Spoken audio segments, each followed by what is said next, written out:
କୁହନ୍ତୁ। ସମସ୍ତଙ୍କୁ ପବିତ୍ର ଗାନ୍ଧୀ ଜୟନ୍ତୀ ଅବସରରେ ନମସ୍କାର, ଅଭିନନ୍ଦନ। ମୁଁ ଆଦିତ୍ୟ ପାଣି ଆଜି ଜାତିର ପିତା ମହାତ୍ମା ଗାନ୍ଧୀଙ୍କ ଜନ୍ମ ତିଥିରେ ଏକ ଦୃଢ଼ ନିଷ୍ପତ୍ତି ନେଉଛି। ଆଜିଠାରୁ ମୁଁ ଦଳୀୟ ରାଜନୀତି, ଭୋଟ ରାଜନୀତିରୁ ନିଜକୁ ଦୂରେଇ ରଖିବାର ନିଷ୍ପତ୍ତି ନେଉଛି। ଏ ନିଷ୍ପତ୍ତି ନେଲା ବେଳେ ମୁଁ କହି ରଖୁଛି, ଗଲା 3 ଦଶନ୍ଧି ଧରି ମୁଁ ଜନତା ଦଳ, ପରବର୍ତ୍ତୀ ଅବସ୍ଥାରେ ବିଜୁ ଜନତା ଦଳ ରାଜନୀତି ସହିତ ସକ୍ରିୟ ଥିଲି ଏବଂ ଦଳୀୟ କାର୍ଯ୍ୟକ୍ରମରେ ଖୁବ୍ ପ୍ରଭାବୀ ଢଙ୍ଗରେ ଥିଲି।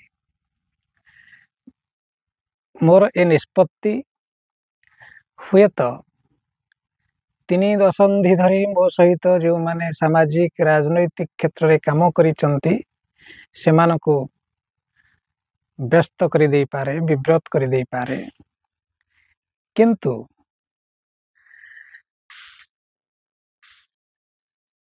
ମୁଁ ଏ ନିଷ୍ପତ୍ତି ନେବା ବେଳେ କହି ରଖୁଛି ଯେ ମୁଁ କାମ ଆରମ୍ଭ କରିବା ବେଳଠାରୁ, ମୁଁ ସାମାଜିକ ଓ ରାଜନୈତିକ କାମ ଆରମ୍ଭ କରିଥିଲି ଦିବଙ୍ଗତ ନେତା ତ୍ରିଲୋଚନ କାନୁନଗୋଙ୍କ ସମୟରୁ, ତାଙ୍କ ସହ ସମ୍ପର୍କରୁ। ସେବେଠାରୁ ଆଜି ପର୍ଯ୍ୟନ୍ତ ଯେତେ ଯେତେ ରାଜନେତାଙ୍କ ସହ କାମ କରିଛି, ପୂର୍ବତନ ମନ୍ତ୍ରୀ ପଞ୍ଚାନନ କାନୁନଗୋ, ପୂର୍ବତନ ସାଂସଦ ଲୋକନାଥ ଚୌଧୁରୀ, ପୂର୍ବତନ ସାଂସଦ, ସେମାନେ ସବୁ ଦିବଙ୍ଗତ ହେଇଗଲେଣି, ଲୋକନାଥ ଚୌଧୁରୀ ଏବଂ ବ୍ରହ୍ମାନନ୍ଦ ପଣ୍ଡା, ପରବର୍ତ୍ତୀ ଅବସ୍ଥାରେ ବର୍ତ୍ତମାନ ଡକ୍ଟର ପ୍ରମୋଦ ମଲ୍ଲିକ, ସମସ୍ତଙ୍କର ଠାରୁ ମୁଁ ସ୍ନେହ, ଶ୍ରଦ୍ଧା, ସଦିଚ୍ଛା ପାଇଛି। ବିଶେଷ ଭାବରେ ମୁଁ ଋଣୀ, କୃତଜ୍ଞ ଡକ୍ଟର ପ୍ରମୋଦ ମଲ୍ଲିକଙ୍କ ପାଖରେ, କାରଣ ତାଙ୍କର ପ୍ରତିନିଧିତ୍ୱ ସମୟରେ ମୁଁ ବହୁତ ଶ୍ରଦ୍ଧା ତାଙ୍କଠାରୁ ପାଇଛି।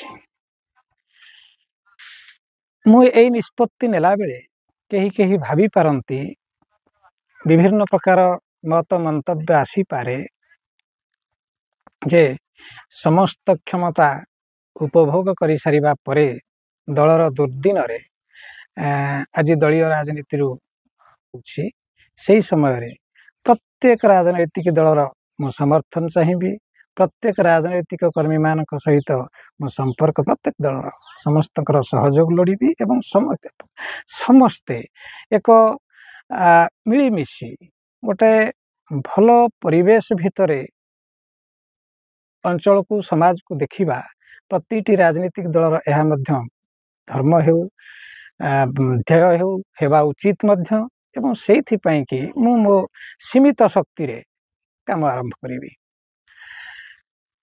ଠିକ୍ ଅଛି, ମୁଁ ସମସ୍ତଙ୍କୁ ପୁଣି ଥରେ ଅନୁରୋଧ କରୁଛି, ନିବେଦନ କରୁଛି, ଯେଉଁମାନେ ଭାବୁଛନ୍ତି ମୁଁ ସେମାନଙ୍କ ପ୍ରତି ଭରସା ତାଙ୍କର ବୁଡ଼େଇ ଦେଲି, ସେଭଳି କଥା ମୋ ଜନ୍ମଜାତ କରେ ନାହିଁ।